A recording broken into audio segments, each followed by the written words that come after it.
Most beginner ant keepers waste money, a lot of money. Honestly, I did too. You get excited, you buy a big shiny ant farm, and then your queen just sits in a test tube like, why now? Today, I'm giving you the truth. The gear you actually need to start ant keeping, and the stuff that is a complete waste of money for your first colony. If you are about to start ant keeping in 2025, or thinking about doing it in 2026, this will save you stress, confusion, and a surprising amount of cash.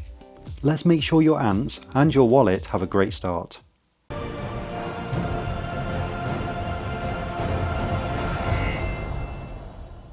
To begin, let's talk about the one thing you do need, a test tube. That's it, seriously. If you only bought this, you'd be fine. A test tube gives the queen everything she needs: water, humidity, darkness, and a tiny safe space. This is how ants naturally found new colonies, in small cramped protected spaces. Not in giant acrylic mansions.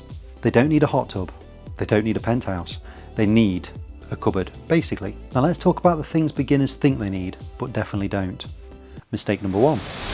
Buying a full Formicarium immediately. If your queen has 0 workers, or 5 workers, or even 10, a big nest is the last thing they want. Nests only work when ants can fill the chambers with bodies. Empty space makes them feel exposed, and stressed ants stop laying eggs. So that £60 Formicarium you bought on day 1, pointless. Put it back in the cupboard, let it think about what it's done. Mistake number 2. Giant outworlds. Nothing says beginner like a 5 nanitic colony in a football stadium sized outworld. Foraging only happens when colonies have enough workers to spare explorers.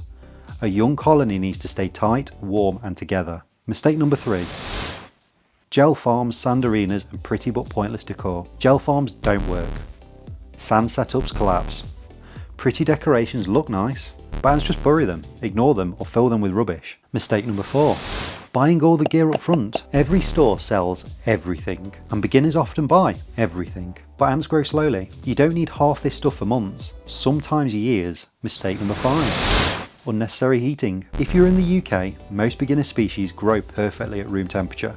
Heat is optional, and if used wrong, it can kill a colony. Okay, enough negativity. Let's talk about what is worth buying, but only when your colony is ready. The small outworld. When you hit 20 or 30 workers, a little outworld gives them space to forage. Keyword, little.